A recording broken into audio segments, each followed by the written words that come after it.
Good morning, everyone. It's Brian with Bullet and Barrel. Today we're going to be talking about your draw stroke. First things first, you're going to need the equipment necessary to actually draw your gun. So we're going to start with your belt. When it comes to concealed carry, these core belts are just about the best out there. They're extremely stiff. I've had one for a few months and it hasn't gotten any softer on me whatsoever.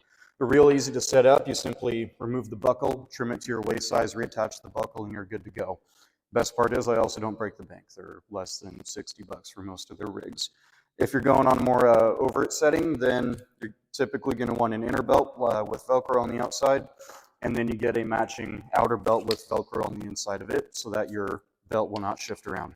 I personally don't use the Velcro inner belt, but most people do. There's certainly nothing wrong with them. For your holsters, for your overt rigs, G-Code makes an excellent solution. If you have a variety of different handguns, you can get the RTI wheel and your holster simply clips on. And if you want to switch out to a different gun or a different holster, you pop it off and put your next one on. For your concealed carry rigs, Tier 1 concealed and again G-Code make excellent holsters. This particular one is for a Glock 17 from Tier 1 concealed. This is a Glock 19 with a Radiant Afterburner and a Surefire X300, and it will fit into that holster. So a lot of options out there. Next, you're going to need a shot timer. This particular one is about $100 on Amazon, or there are also cell phone apps available if you want to save yourself some money. That's about it on equipment. We're going to go over there and go through draw presentation and reholstering. See you all soon. So getting into stance, first thing you're going to want to do is orient yourself on your target. I stand square to the target, and then get your feet just about shoulder width apart. I like a bit more of an aggressive stance, so I go just a bit wider than shoulder width apart, and I kick my right foot back, since I'm a right-handed shooter, about 3, sometimes even 6 inches. It's extremely stable, and it allows me to move quickly if I do need to do so. Next thing we're going to get into is knees. Just have a natural bend in your knees. Just a slight squat. You don't want to have to hold yourself in a half squat or anything like that. Just a slight bend in your knees to keep the blood flow moving. Next thing you're going to want to do is tighten up your core. Tightening up your core helps create a more stable platform, and it allows your body to move more independently. So you're not moving your entire body while you're doing your draw. All you need to move is your arms. So with that being said, when we actually get into the draw stroke, hand positioning. Where do you want your hands? It doesn't matter where your hands start. You can start in the interview position or with your hands off to your side.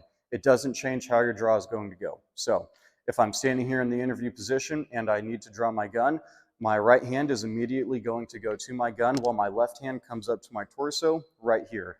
What this is going to set me up to do is draw the gun, orient towards the target, and my hands can meet in the middle. This is where my grip is going to be the strongest. And from this point on, as soon as my hands meet the gun and my hands are together, I am applying my grip pressure, and I can actually start firing from here if I need to. Getting into different ways to actually draw your gun. With an exposed rig like this, there are 2 main things you can do. You can either scoop the gun out of the holster, or you can come up and pluck the gun out of the holster. Benefits of the scoop is speed. Obviously, as I'm coming up, my right hand, my gun hand, is going to form a bucket, more or less, to actually just pluck the gun out of the holster in one smooth motion. The disadvantage to that is you can sometimes have a bad grip on the gun, so it may take you a lot of practice to get your hand set the way it needs to be.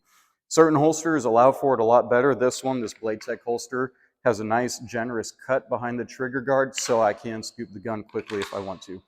With the pluck, I like dragging my hand, my thumb actually, up the holster, and as soon as I feel my thumb cross over the back of the frame, then I set my hand, and this allows me to get a really good grip on the gun. It's extremely solid and strong, and draw the gun.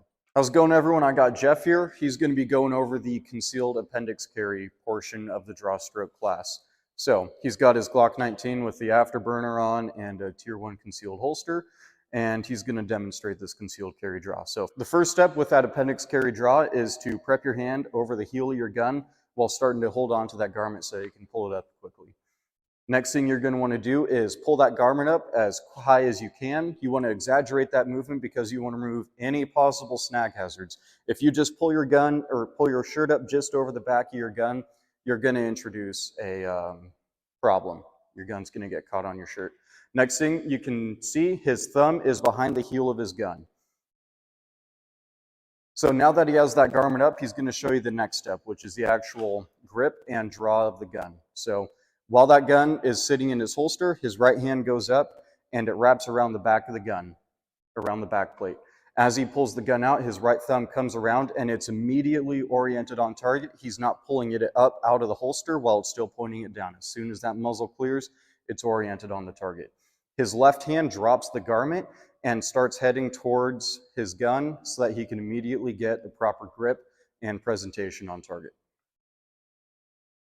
So now what we're going to demonstrate is proper reholstering with that appendix carry position. After he's done shooting, he's going to reach down, re-raise that garment just like when he was drawing the gun, and he's going to look down at where he's going to be reholstering. After that, his right thumb is going up on the rear sight, and he's going to bring the gun down at 90 degrees, going in between his knees, match up with the holster, raise it, and slowly lower it back in. That entire time while you're putting the gun back in the holster, you're feeling for any possible snag hazards.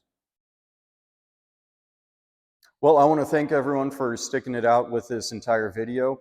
We hope everyone had fun and most importantly learned something. Please like, comment, and subscribe. Share it with your friends. Get the word out there. Bullet and Barrel offers some pretty awesome training. I hope to see you all again soon. This is Brian. Have a good day.